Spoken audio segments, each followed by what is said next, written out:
चाहिए कि विश्वविद्यालय बना और आगे गतिशील भी हुआ।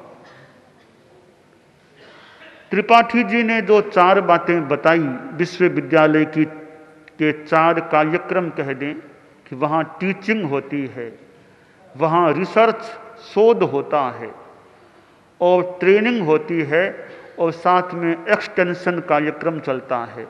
ये 4 चीज़ें अच्छी रूप में चले उस विश्वविद्यालय को एक अच्छा विश्वविद्यालय कहा जा सकता है। इसके साथ साथ एक बात और जुड़ी रहे कि मोरेलिटी, नैतिकता उसके साथ बनी रहे तो परिपूर्णतया मेरे ख्याल से विश्वविद्यालय को सुफल सफल कहा जा सकता है। मेरा यह मंतव्य रहता है, औरों की बात तो अधिकार के साथ करूं न करूं, परंतु तेरापंथ समाज से जुड़ी हुई जो संस्थाएं हैं उनमें नैतिकता बरकरार बनी रहे। मुझे कभी यह न सुनना पड़े कि आपके मार्गदर्शन में चलने वाली संस्थाएं या तेरापंथ समाज से जुड़ी हुई संस्थाएं वहाँ अनैतिक काम हो रहा है। मैं ऐसा सुनना नहीं चाहता। कार्य भले थोड़ा कभी कम हो जाए उसकी मुझे ज़्यादा चिंता नहीं, परंतु मैं नैतिकता का बोलबाला तेरापंथ समाज से जुड़ी हुई संस्थाओं में हमेशा देखना चाहता हूं।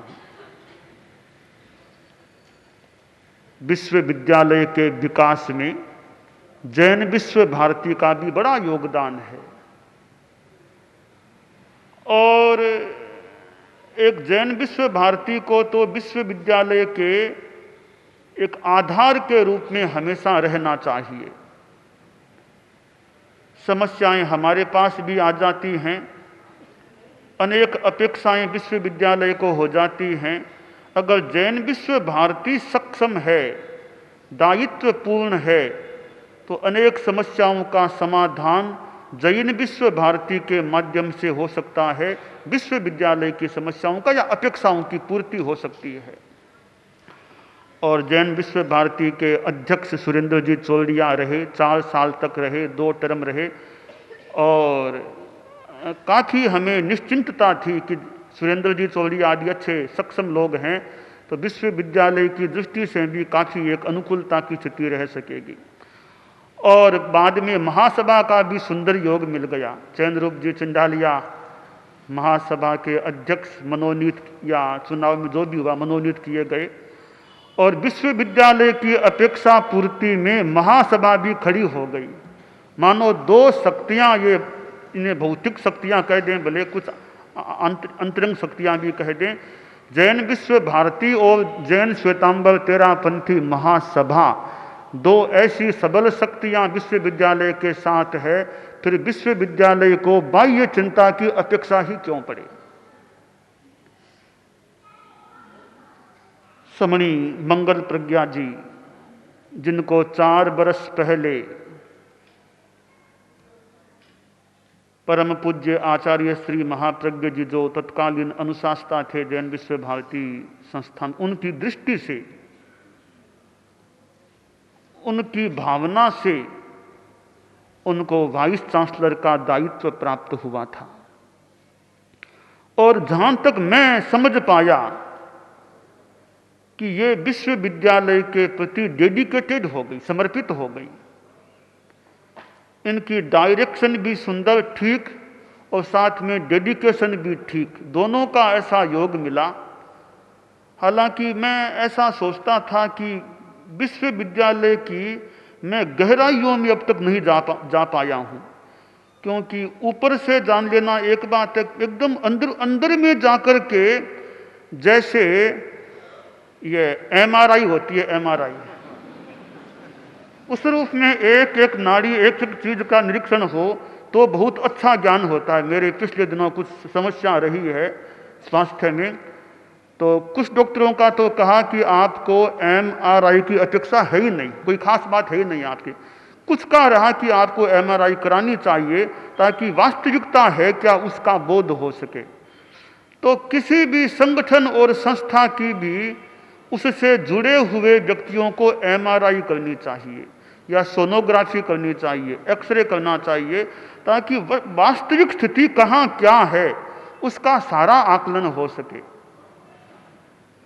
हालांकि जहां तक मेरा सोचना है, मैं विश्वविद्यालय की एमआरआई तो अभी नहीं कर सका हूं, फिर भी कुछ सूचनाएं मुझे प्राप्त हुई हैं।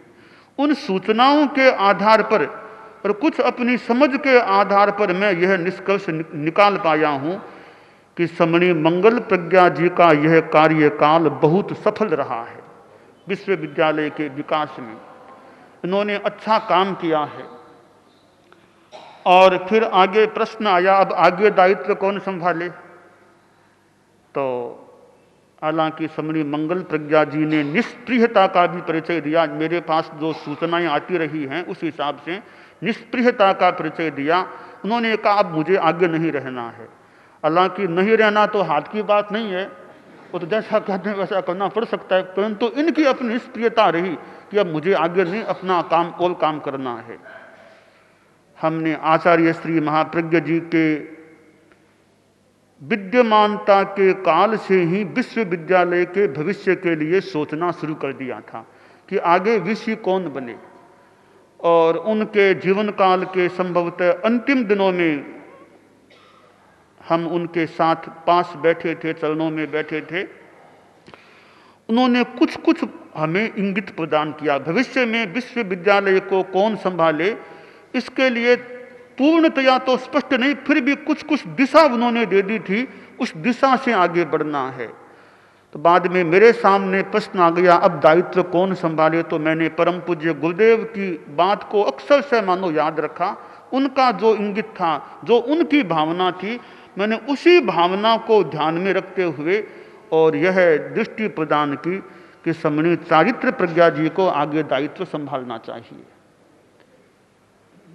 और अब इनको आगे दायित्व संभालना है तो जो 3 शब्द इन्होंने बताए, ऋतु प्रज्ञा जी ने मेरे संभवतः पूर्व के किसी वक्तव्य के बताए हैं कि नैतिकता, नम्रता और निर्भीकता। तो ये तीनों बातें तुम्हारे लिए भी है कि विश्वविद्यालय में हम चूंकि एक अणुव्रत आंदोलन से जुड़े हुए हैं तो विश्वविद्यालय में नैतिक मूल्यों की स्थापना रहे, इसका तुम ध्यान देती रहोगी। और तुम अपने व्यवहार में नम्रता का प्रयोग करो और खूब निर्भीकता से काम करो। कोई चिंता की आइए, ठीक है, कोई चिंता की बात नहीं, खूब अच्छे ढंग से काम करो और समणी मंगल प्रज्ञा जी के अनुभवों से लाभ उठाओ। इन्होंने काफी अच्छी भूमिका बना दी है, तो उनके अनुभवों से लाभ उठाओ और समणी मंगल प्रज्ञा जी भी इन्हें अपना परामर्श या अनुभव प्रदान करती रहे ताकि वे और अच्छे ढंग से कार्य को आगे बढ़ा सके। तो विश्वविद्यालय का पूरा परिवार, उसका सहयोग मिलता रहेगा समणी चारित्र प्रज्ञा जी को। काफ़ी अच्छे लोग हैं और खूब अच्छे ढंग से कार्य आगे बढ़े। तो आचार्य श्री महाप्रज्ञ जी और गुरुदेव तुलसी का जो स्वप्न, कल्पना, चिंतन रहा था कि विश्वविद्यालय आगे बढ़े, जैन विश्व भारती आगे बढ़े, तो आज विश्वविद्यालय का प्रसंग है। तो हमारे परम पूज्य गुरु युगल का जो चिंतन रहा है, हम उसको आगे बढ़ाने का प्रयास करें। और जैन विश्व भारती विश्वविद्यालय का एक मुख्य मिशन रहना चाहिए जैन विद्या का विकास। और भी विकास करें, परंतु सेंटर में जैन विद्या रहनी चाहिए। इसका नाम भी तो जैन है, जिसका नाम ही जैन से शुरू होता है, उस संस्थान में जैन विद्या को प्राथमिकता, मुख्यता, केंद्रीयता प्राप्त रहे और परिधि में और भी काम आगे बढ़े, कोई दिक्कत की बात नहीं, अच्छी बात है, परंतु केंद्र का स्थान जैन विद्या को मिलता रहे तो वह एक नाम के साथ अच्छा न्याय हो सकेगा और अच्छा कार्य भी हो सकेगा। तो मैं समणी मंगल प्रज्ञा जी के द्वारा किए गए अच्छे कार्यों के प्रति उन्हें साधुवाद देता हूँ और वे आगे भी अच्छा काम अपने ढंग से निर्देशानुसार अपना काम करते रहे। और समणी चारित्र प्रज्ञा जी को शुभाशंसा दे रहा हूँ कि वे खूब अच्छा काम करें और विश्वविद्यालय को और आगे बढ़ाने का प्रयास करें। विश्वविद्यालय परिवार अपने अनुशासता को विश्वास दिलाना चाहता है कि आपके हर इंगित को आकार मिलेगा और आपने जो भी कल्पना की है जैन विद्या के विकास की और नैतिक मूल्यों के क्रियान्वयन की, ये विश्वविद्यालय परिवार उस दिशा में आगे बढ़ता रहेगा। सबसे पहले तो मैं समणी मंगल प्रज्ञा जी को बधाई देना चाहूँगी कि उन्होंने गणाधिपति गुरुदेव श्री तुलसी के सपने को साकार किया और आचार्य श्री महाप्रज्ञ जी के भरोसों के सफल बनाया।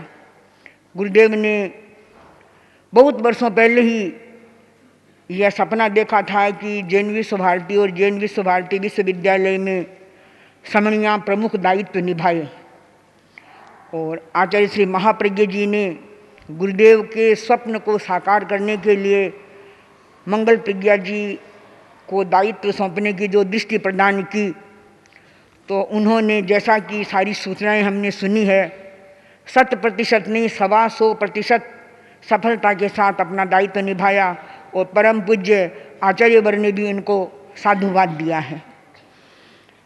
अमेरिकन भविष्य वक्ता जॉन डिस्कन ने एक दशक पहले यह भविष्यवाणी की थी कि 21वीं सदी महिलाओं की होगी, और 21वीं सदी के इस प्रथम दशक में हमारे देश में भी महिला सशक्तिकरण के नारे हमारे सामने आए हैं, संगोष्ठियाँ हुई है, सेमिनार भी हुए हैं। उनका रिजल्ट क्या आया है यह तो कहना कठिन है, क्योंकि जब तक किसी व्यक्ति को, किसी वर्ग को काम का अवसर नहीं मिलता है तब तक सशक्तिकरण नहीं होता। लेकिन यह कहा जा सकता है कि समण श्रेणी ने, जो कि गुरुदेव के अवदानों में जैन विश्व भारती भी, जैन विश्व भारती विश्वविद्यालय और समण श्रेणी गुरुदेव के विशिष्ट अवदान है, तो समण श्रेणी को एक अवसर मिला और कुलपति परंपरा में मंगल प्रज्ञा जी अव्वल समणी के रूप में प्रमाणित हुई है। यह हमारे लिए भी, यानी साध्य समाज के लिए भी, समणी समाज के लिए भी, पूरे महिला समाज के लिए गौरव की बात है। इन्होंने अपनी प्रबुद्धता, दूरदर्शिता, अवसरज्ञता, प्रशासन कौशल और सहनशीलता के आधार पर जिस पद्धति से काम किया है, सब लोगों के मन में अपना एक स्थान जमाया है। एक प्रयोग जो किया गया था, मानना चाहिए कि आशा और कल्पना से अधिक सफल हुआ है। संभावनाओं के आकाश में नए चांद उगे हैं। इन्होंने अवरोधों को पार कर नए रास्ते खोजे हैं और नए विकास के क्षितिज भी खोले हैं। जैसा कि समणी मंगल प्रज्ञा जी ने स्वयं कहा कि जो कुछ हुआ है पूज्य वरों की कृपा से हुआ है। परम गणाधिपति गुरुदेव श्री तुलसी की परोक्ष प्रेरणा, आचार्य श्री महाप्रज्ञ जी की प्रत्यक्ष प्रेरणा और आचार्य श्री महाश्रमण जी का सतत मार्गदर्शन, इन सब के योग से इन्होंने सफलता प्राप्त की है। तो मुझे इस संदर्भ में एक संस्कृत का श्लोक याद आ रहा है, सिद्धंति कर्मसु महत्स्वपि यन्नियोज्या संभावना गुणमवेहि तमीश्वराणाम किं वा भविष्य दरुणस्तमसां बिभेत्ता तं चेत सहस्र किरणों धुरिना करिष्यत। कहते हैं कि सूरज का सारथी आगे बढ़ता है तो अंधकार दूर हट जाता है, लेकिन सूरज के सारथी की कोई औकात नहीं है। सूरज उसे आगे करता है तो वह अंधकार को दूर करने में सफल होता है। इसी प्रकार अगर कोई व्यक्ति किसी बड़े काम में नियुक्त होकर सफलता हासिल करता है तो उसमें उसके जो इष्ट है, आराध्य है, पूज्य व्यक्ति है, उनका आशीर्वाद, उनका मार्गदर्शन और उनकी प्रेरणा काम करती है। तो मैं ऐसा ही मानती हूँ कि पूज्य वरों के आशीर्वाद से, उनकी कृपा से और उनके मार्गदर्शन से समणी जी ने जो अकल्पित सफलता प्राप्त की है और उस सफलता का श्रेय उन्होंने पुनः पूज्य वरों को लौटा दिया है। तो यह एक जो क्रम बना है वास्तव में ही प्रशस्त क्रम है, और इस क्रम को आचार्यवर ने आगे बढ़ाकर समणी मंगल प्रज्ञा जी के बाद समणी चारित्र प्रज्ञा जी को जो अवसर दिलाया है, तो समण श्रेणी के लिए भी ये गौरव की बात है कि समणियों ने पूज्य वरों के दिल में कितना विश्वास पैदा किया है कि वे अपने इस सबसे महत्वपूर्ण विश्वविद्यालय के लिए कुलपति के रूप में दूसरी समणी की नियुक्ति के लिए उनकी दृष्टि प्राप्त हुई। तो मैं यह आशा करती हूँ और मंगल कामना करती हूँ कि समणी मंगल प्रज्ञा जी अब आचार्य वरुण को जो नया दायित्व सौंपेंगे, जिस क्षेत्र में नियुक्त करेंगे, और चारित्र विद्या जी को जो नया दायित्व मिला है उसमें ये दोनों अपनी शक्ति का, अपनी ऊर्जा का पूरा उपयोग करेंगी और पूज्य वरों की दृष्टि के आराधन करते हुए सफलता का वर्ण करेंगे।